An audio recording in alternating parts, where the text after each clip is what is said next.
If you are analyzing different types of vehicles, then you can do it through the use of microscopic parameters. For example, you want to understand the behavior of trucks and buses, or the drivers of trucks and buses in traffic stream, then you would do it using microscopic parameters. Okay, or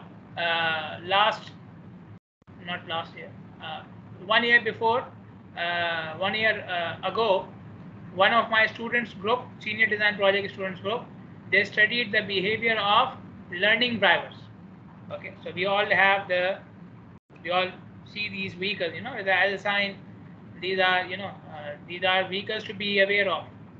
Okay, and you should be, far from them because they take a hell of a time to move.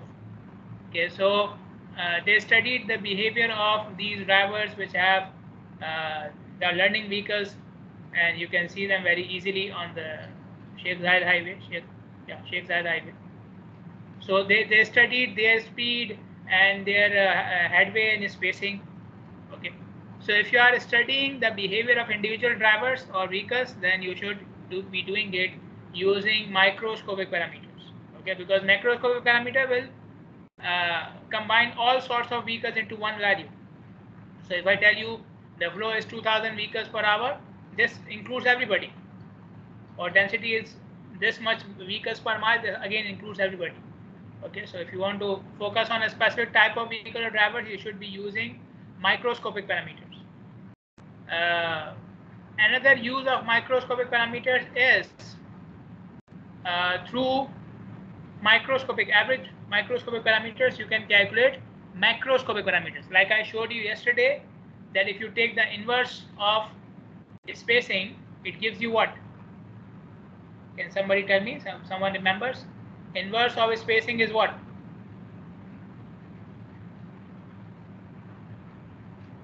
What do you call the inverse of spacing?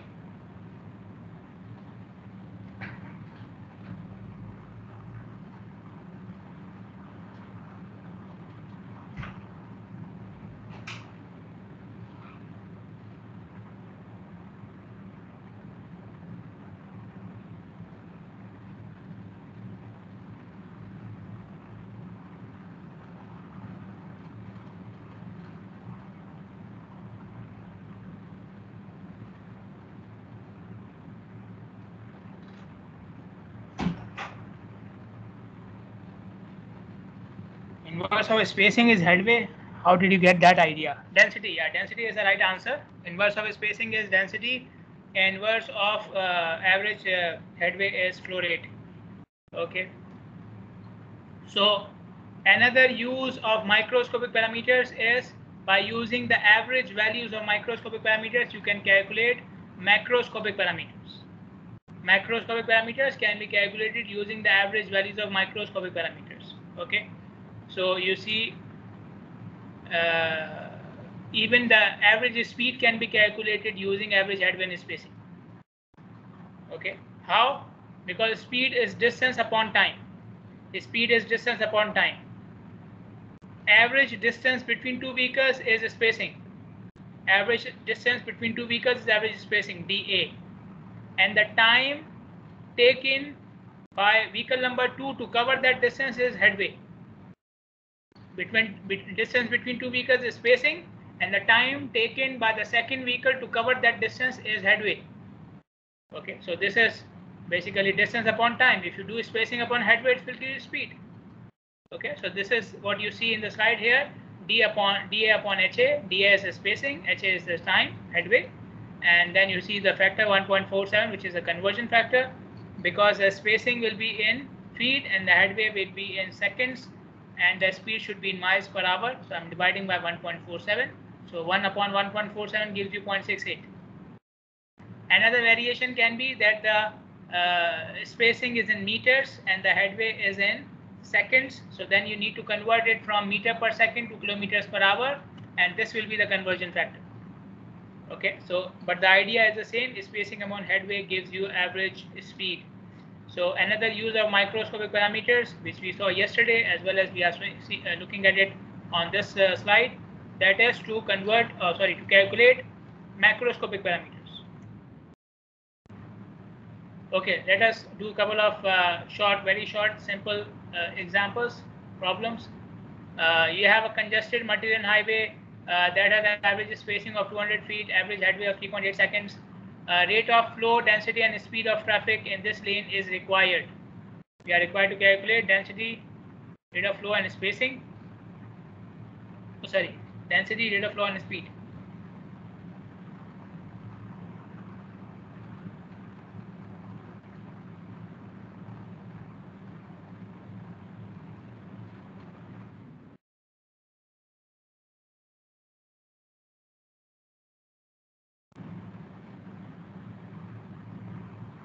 Okay, so since I have spacing here, inverse of spacing you said is density. Let me calculate that first.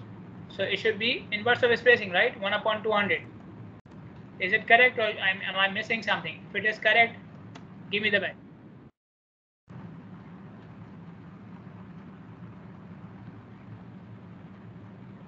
If this is correct, what I have written, 1 upon 200 is density, then give me the value. If it is not correct, then tell me what should I do.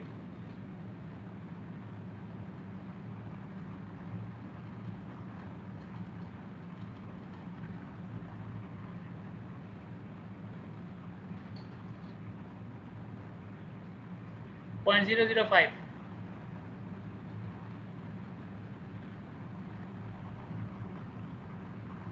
So I should take density at 0.005. What are the units of density? Can someone remember the unit of density? There's a conversion factor. Yes, Haya? Exactly. There's a conversion factor which is 5280. 0.005 is vehicles per feet, which does not mean anything. 1 feet does not have any vehicles in that. Okay, should be in vehicles per mile. Okay, so it should be 5280 divided by 200 with a conversion factor. Thank you, Haya. And now give me the value.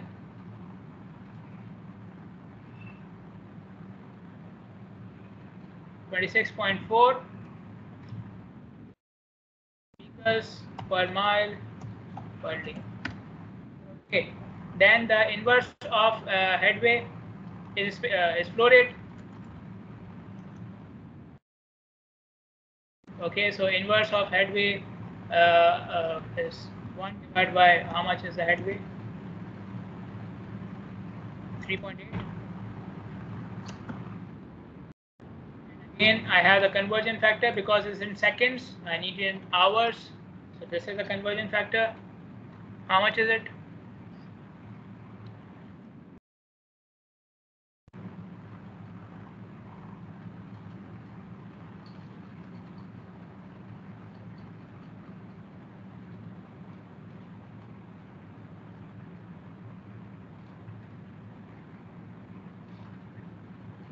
Yes, the flow rate. How much?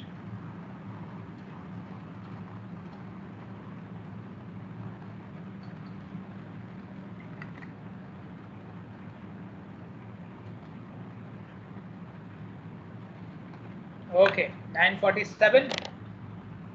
I mentioned yesterday as well, with flow and volumes, you can do the rounding off because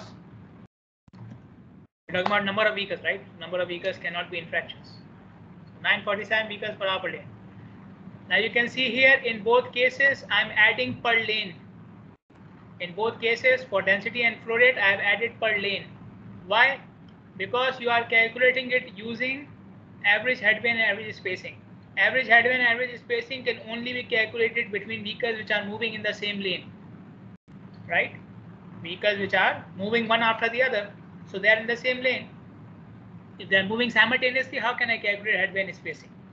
So when you use average headway and average spacing to calculate flow rate and density, both of them are by default per lane because the parameters which you are using to calculate them, headway and spacing, are between vehicles in the same lane. So when you are using headway and spacing to calculate flow and density, they are by default per lane. Okay. The last parameter is speed. So speed, I showed you the equation in the last slide, the first slide of today. 0.68 into spacing upon headway, that is 200 divided by 3.8. How much is it?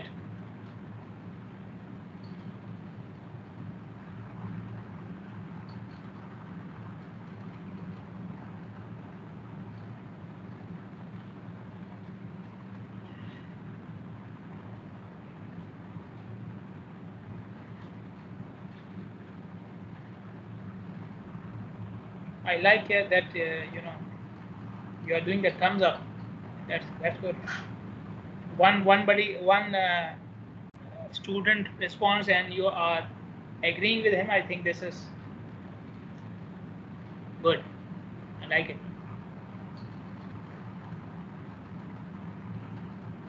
Yeah, the speed, how much?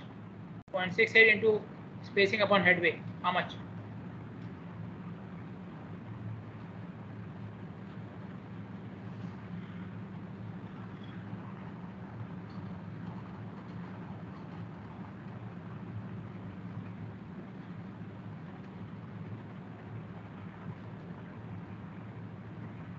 Go ahead, it's not so difficult. What up? 52.63. Did you multiply with 0.68?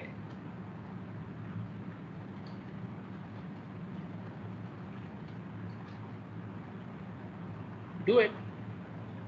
How much you get after multiplying?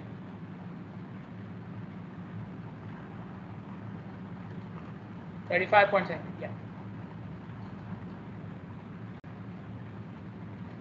35.78 miles per hour. Okay, and this is speed is never per lane. Okay, speed is not indicated as per lane. Okay. The usual practice is, so it's the speed of a car. One lane or the other lane doesn't matter.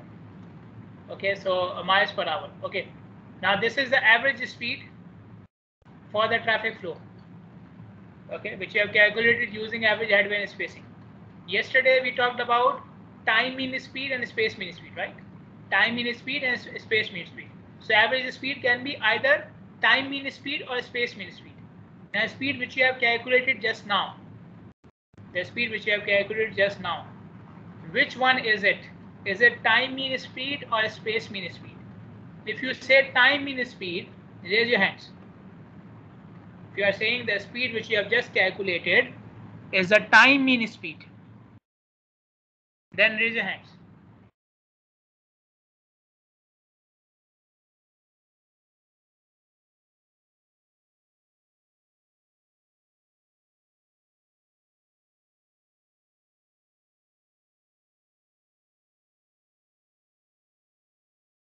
Anyone who says this is a time mean speed? Anyone? Maybe you are looking at what time is mean speed means, right?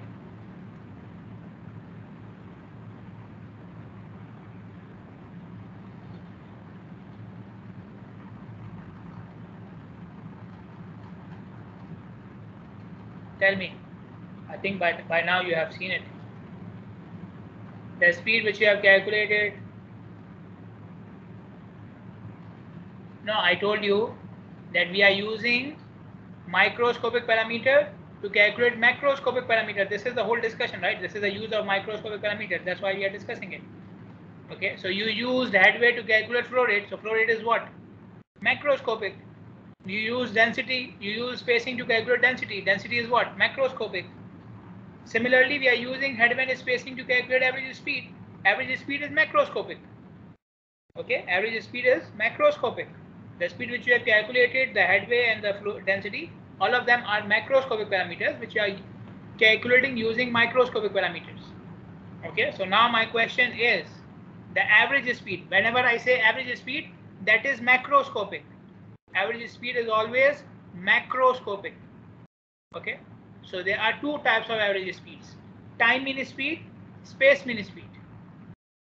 So if any one of you says the speed which you calculated is time mean speed, raise your hands.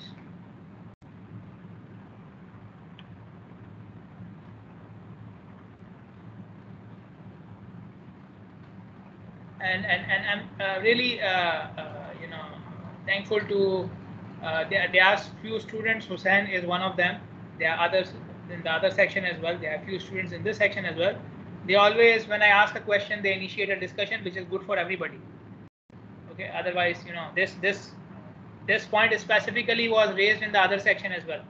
So that means there is some problem in the way I explained this to you. Okay, so I hope after further explanation it is covered. Okay, anybody else who agrees with Hussain that this is time mean speed, the speed which you calculated, ratio of average spacing upon average headway? is time mean speed. This is what Hussein is saying. How many of you agree with him? Raise your hands, please.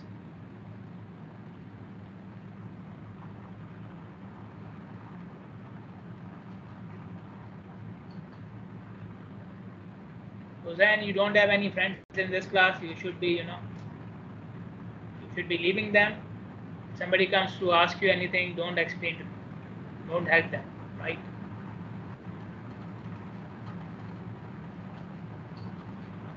Okay, how many of you are saying this is space mean speed?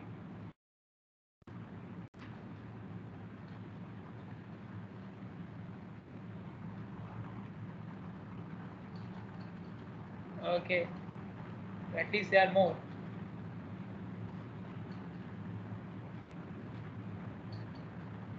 Obviously, yeah, obviously I know that if you are not saying it's time mean speed, this is space mean speed. But I just wanted to see how many of you are awake. Okay, so I see only like 7-8 people are awake. Anyways, yes, this is space mean speed. The speed which you have calculated, the average speed you have calculated using average headwind spacing is space mean speed. And the reason is you are using the average values, and the average values cover the complete flow of traffic. Okay, and this is what we are. So we are covering different drivers who may have different headways and spacing at different times and different points of the section. So this is space mean speed. This is space mean speed. Okay. For time mean speed, we know the equation. Okay, we know the equation. It should be average speed. Time mean speed is speed of individual average of the speed of individual vehicle. That this is it. The only way to calculate the time mean speed is to take the average speed of individual vehicles. That's it. Average speed as speed directly or as d by t. Okay, not average headway and average spacing. Okay. So speed you calculated in this way was the space mean speed. Another example, a traffic stream has average vehicle headway of 2.4 seconds, speed 55 miles per hour. You have to calculate the density and rate of flow. You have to calculate the density and rate of flow. Okay. Rate of flow, very easy. Headway is given.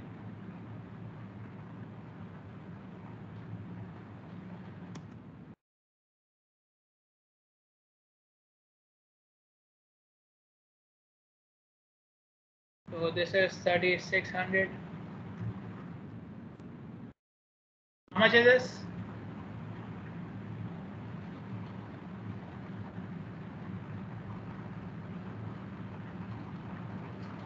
$1,500.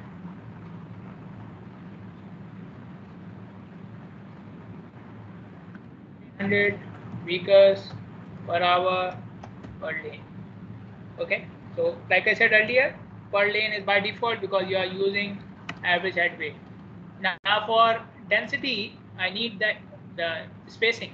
Spacing is not given. Spacing is not given, but I have been given the speed. So I have the equation between speed, density, and headway. Oh, sorry, speed, spacing, and headway. Okay, which is this equation which I used earlier. So now I know the speed now, which is 55. Okay, this is given.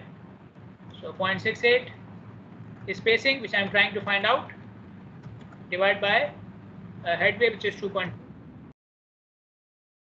So give me the spacing.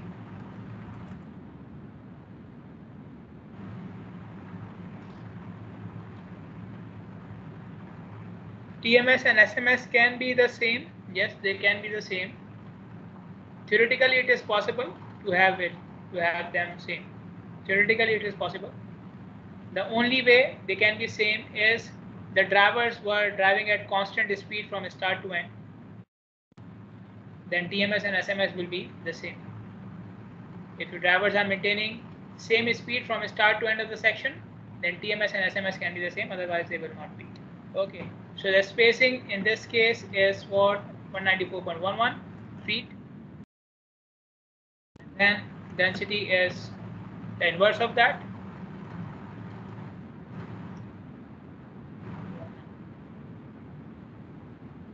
How much is the density now?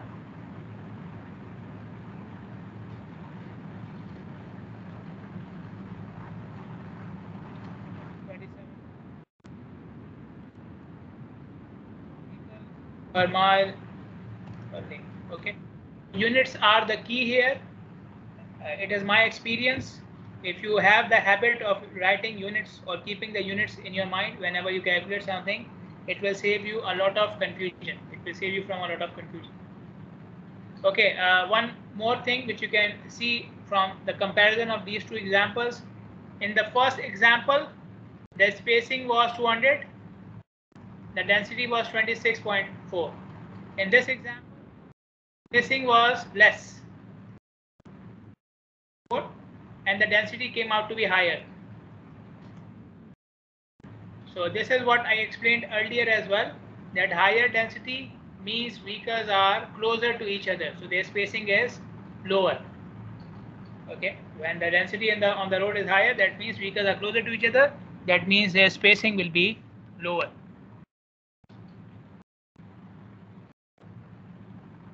Moving on.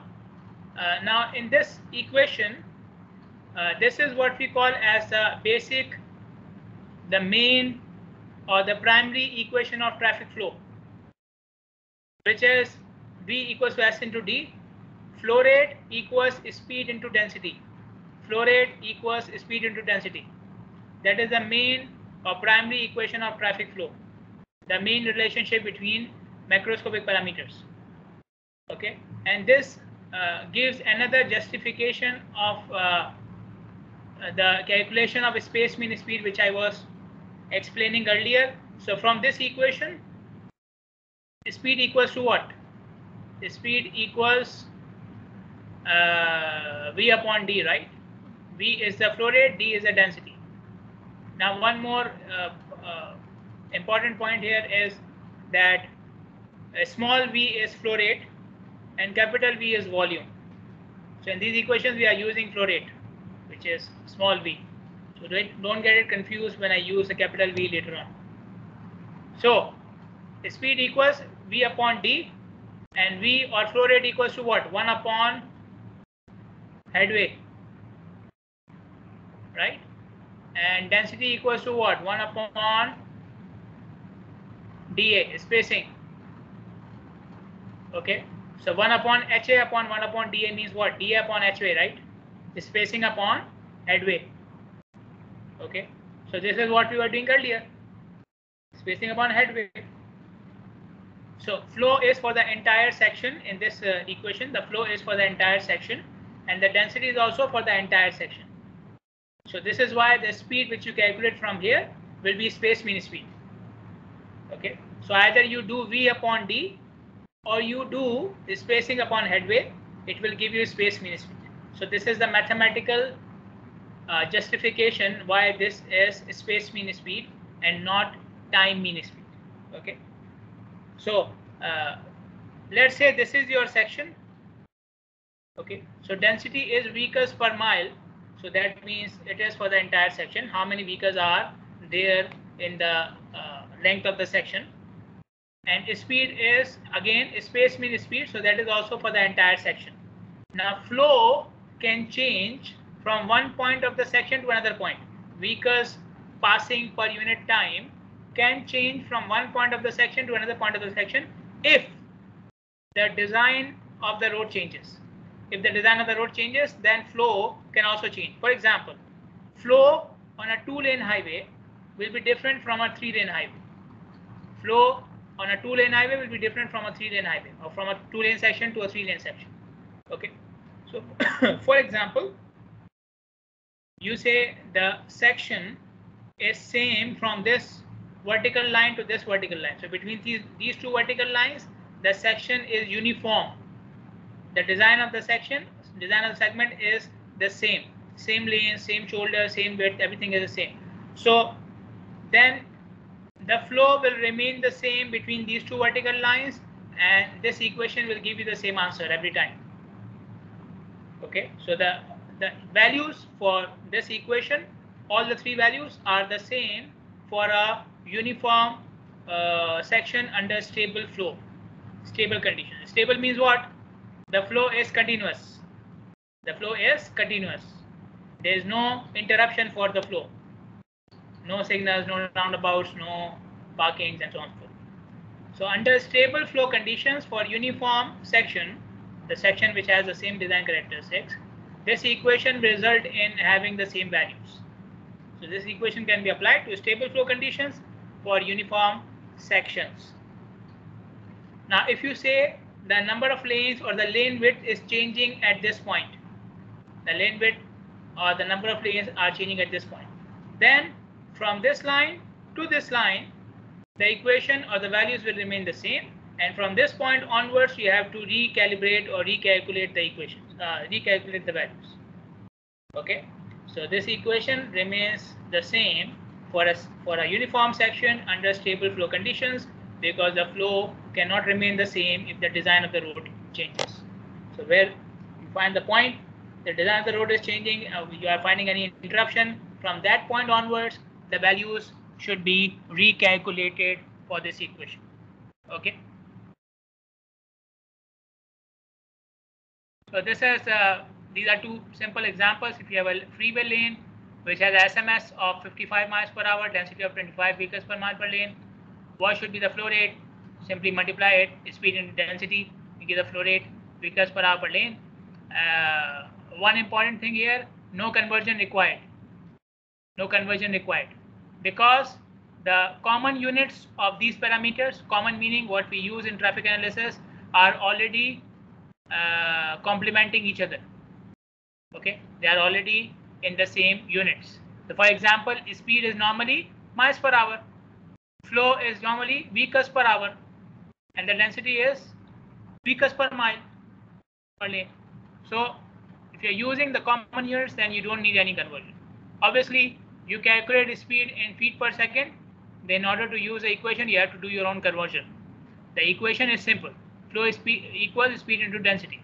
Okay, another example here, freeway lane, speed 60 miles per hour, flow rate 1000 vehicles per hour per lane. You have to find out the density, so you take the ratio, flow upon speed will give you the density.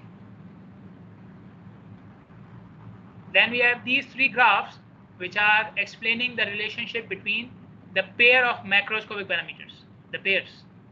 For example, the first one on the left between flow and density, second one on the right, flow and speed, the one at the bottom between speed and density. Now I will start the explanation from the bottom one, the bottom graph, which is between density and speed, because we have already talked about it and it is very simple to understand. When density increases, speed decreases. When density increases, speed decreases. Very simple, very obvious. More density means more vehicles on the road, more spacing, less spacing between the cars, and the speed will be less. This is what we have discussed yesterday, and this is what I showed you in the example today as well, the two examples which we did. Okay, so speed is reducing as density is increasing.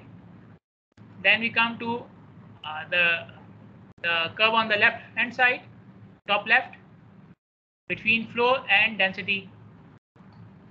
When flow increases, density also increases until you reach capacity. When flow increases or when density increases, flow also increases. When more vehicles arrive to the section, they will add to the flow which is moving out of the section until you reach capacity. Because after capacity, what happens? After capacity, if more vehicles are arriving, they will start forming a queue because they cannot pass from the segment. So they start getting stuck in the queue. Okay, and this is the capacity point. We saw it in the examples which we did, the one example which we did yesterday. Okay, so there was a capacity flow value, and when the arriving vehicles reached beyond that, the remaining number of vehicles were adding to the queue. So when you start forming the queue, the flow actually reduces. When you start, yesterday we did not look at it because we did not have the understanding of these concepts between flow and density and speed, but now we are getting in more in-depth analysis. So now I'm saying that when a queue forms in the segment, the flow actually reduces because the cars cannot move freely. So with every additional vehicle in the queue, the flow is actually reducing. You are creating more problems for the vehicles in the queue. So after the capacity, you can see the graph is going down. That means density is increasing. More vehicles are adding to the section, but they are not passing, they are just adding to the queue. Okay, so this is what you see with the dotted line here. The dotted portion is showing the flow conditions after capacity, which is the queue formation. And then you look at the third graph, which is between speed and flow. And obviously, when more vehicles arrive to the section, speed will reduce, right? So you can see as flow is increasing, the speed is reducing. Okay, until again you reach capacity, because after capacity the flow will also start to decrease. So this is again the queue formation stage. The flow is decreasing as well as the speed. Okay, so speed and flow are both decreasing when the flow when you go beyond capacity. Okay, so you can see all three graphs are divided into two portions: the solid one and the dotted one. The portion where you have point A and the portion where you have point B. Point A is before capacity, point B is after capacity. Or the solid portion is before capacity, the dotted portion is after capacity. The flow condition in the solid portion is known as stable flow, which I already explained. The flow without any interruption. Obviously, there is no queue, and so everybody is moving continuously. The vehicles are moving continuously. Forced flow is the dotted portion, the one which you have after capacity, the queue formation stage. So your movement is forced by the other vehicles. Until they move, you cannot move. So this is why we call it the forced flow condition, where you have point B, the dotted portion. Now you can see in the top two graphs, they have marked the density and speed at the capacity condition when the flow is maximum. Capacity means maximum flow. So when you reach the maximum flow, the density at that point is known as critical density. And when you reach maximum flow, the speed at that point is known as critical speed. Critical density and critical speed. Now keep one thing in mind. You are reaching maximum flow. So critical speed and critical density are not maximum, or they are not minimum as well. Critical density or critical speed is not the maximum or minimum value of speed or density. They are somewhere in the middle. They are somewhere in the middle. Okay. So because minimum density is 0 and minimum speed is also 0. See here, 0 density, and see here, 0 speed. Okay, so the minimum values for speed and density are 0. So critical density or critical speed is not the minimum speed or the minimum density. In the same way, they are not the maximum as well. Maximum density is this point, jam density. Okay, where the flow, the number of vehicles arriving are so high that there is no space to move on the section. There is no space to move on the section. So everybody is stuck now. Nobody is moving. So this is the maximum value of density, and the maximum value of speed is this point, which we call as the free flow speed.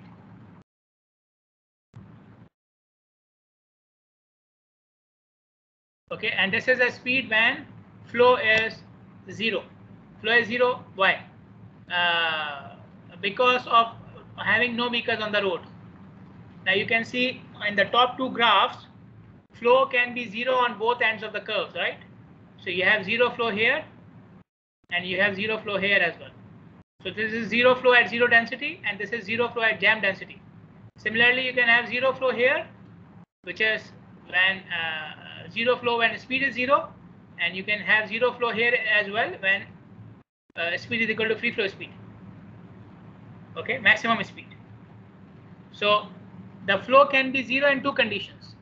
One is before capacity, when the flow is 0, when there are no vehicles on the road. The road is empty, so the flow is 0 because the road is empty. No vehicles are coming, no demand, 0 demand. Okay, and so this has this point or this point. Okay, this one. And the flow can be 0 after capacity as well. The flow can be 0 after capacity as well. And what is that point? The flow is 0 because you have reached jam density. So this is the point where the speed is 0. It is after capacity, the speed is 0, and you have reached maximum density. So now the flow is 0 because now there are too many vehicles on the road. So the flow can be 0 when there are no vehicles on the road. So you have maximum speed and 0 density. And the flow can be 0 because there are too many vehicles on the road. So you have maximum density, which is known as jam density, and 0 speed. Okay. Now in the third graph, you can see that there is no flow. Okay, the flow dimension is not there. We have just density and speed. So how do I know that at which point I have reached the capacity of the road? In this graph, in the third one, the bottom one, how do I know I have reached the capacity of the road? By plotting the value of critical density and critical speed. So when you plot critical density and critical speed, the point where they meet is the occurrence of the speed of the route. So this is the point where you have reached the capacity of the route. Okay. So you have to plot it here in this graph to know you have reached the capacity point or not. Okay, this is the graph for a modification in the speed flow relationship or the speed flow graph for the modern drivers. Okay, the big difference between this one and this one is the gradual change in one parameter because of the other. So when flow changes, speed is changing gradually. See here, it is changing, it is going up along a curve, and then it is coming down along a curve as well. And the curve is continuous, the curve is smooth. But if you come here, you can see the curve is broken. Okay, it's a straight line here, then gradual decrease, then it is broken here, and then a gradual decrease. Okay, so it is the main difference between this one and the previous one is the smoothness of the curve. Okay, which refers to the gradual change in one parameter over the other. So in this curve, you see it is divided into 4 regions. Region 1, 2, 3, 4. Region 1 is what we call as the region in which drivers tend to maintain free flow speed in spite of the fact that the flow is increasing. So in the previous graph, I told you the flow is increasing, speed keeps on decreasing. This does not happen for some time. In practical life, with modern drivers and modern vehicles, speed tends to remain the same, equal to the free flow speed, for a longer range of flow, which is region 1, which is the region 1. Okay, so in region 1, the flow is increasing, but the drivers are still maintaining their free flow speed. And this is attributed to the aggressiveness of the driver, their confidence in their driving, their skill in the their confidence in the skill of their driving, their comfort level, their confidence in the vehicle which they are driving. Okay, so these things have increased over the years. The confidence in technology, the confidence in road design, the comfort level with the road design, the aggressiveness of the drivers. People are becoming more aggressive, right? So because of these reasons, you have region 1. So drivers do not decrease their speed, and they tend to maintain lower spacings even if they have to maintain higher speeds. Okay, so this is region 1. In region 2, now the drivers start to feel, or now the drivers start to have the effect of increase in flow on their speeds.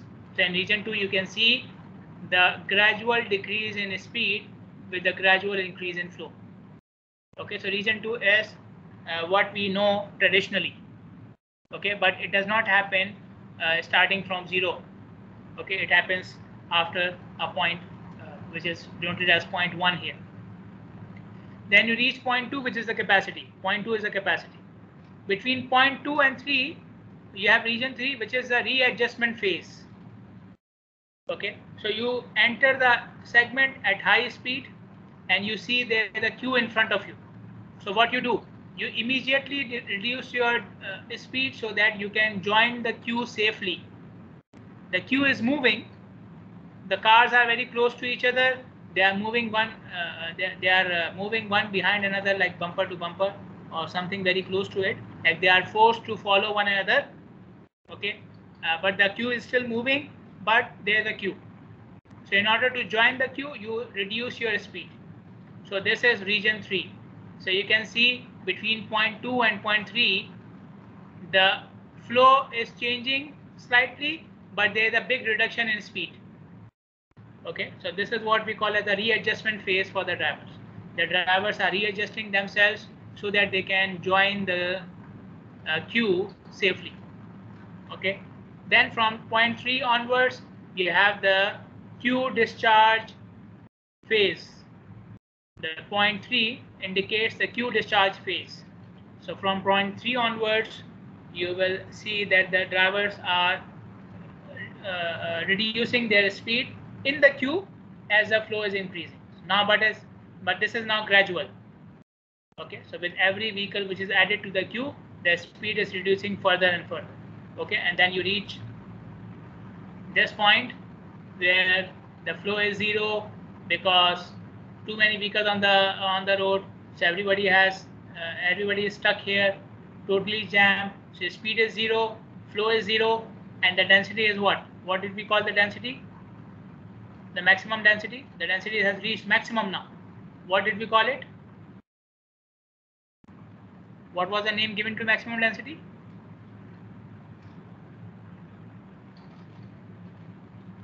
No. Capacity is, yes, jam density. Capacity is maximum flow. Capacity is maximum flow. Okay. Now we come towards the concept of traffic flow theory. Traffic flow theory comprises of mathematical models, set of mathematical models and equations that are used to study the relationship of traffic flow parameters and the characteristics of traffic flow. What is traffic flow theory? This is a set of mathematical models and equations which are used for studying the effect of traffic flow parameters on one another and studying the characteristics of traffic flow. So traffic flow parameters are related to each other. You change one value, it will impact the other parameters as well. This concept was given by Bruce Greenshields, who was a traffic engineer in Yale Bureau of Highway Traffic, and he lived in 1930s. So he gave this concept in 1930s that traffic flow parameters are related to one another. According to him, I will just give you something very brief here. According to him, speed and density. So he started with the relationship of speed and density. Bruce Greenshields started with the derivation of the relationship of speed and density. So he said speed and density are linearly related. You can see it in the slide as well. They are linearly related. Okay, so if you plot a line between speed and density, that would be a linear, a straight line. Okay, but now we know that it's not a straight line; it's a curve, which I showed you in the previous slides as well. Speed density is a curve, but assuming it to be a straight line does not increase the error by so much, or does not introduce the error by so much in your values. So still in many cases we assume a straight line relationship between speed and density because it does not change or introduce a significant error in our values. Okay, so I will start with this slide tomorrow, and we will start talking about the relationships between speed, density, and flow, and how to drive them. Okay, if you have any questions, any queries, any problems, anything you want to say, anything you want to add, please go ahead. Anyone? Okay, what are the chapters included in the test? This one is definitely included what we are going through. Okay, and the next one, because we will inshallah finish this one maybe on Thursday. So this one, for the next one I will see. Okay, I'm going for, let's say tentatively we have 4 lectures, not chapters, lectures. 4 lectures are included in the test, because this one will be completed this week, the next one maybe next week. So tentatively 4 lectures included, but if I see that the 4th one cannot be completed, then I may change it. Okay, so 4 lectures, 4 slides. Any more questions? Okay, thank you for listening. Thank you for participating. See you on Thursday. Have a nice couple of days. You don't have to listen to me for these couple of days. And inshallah, we'll see you tomorrow. We'll see you on Thursday. Well, you are all welcome. Assalamu alaikum.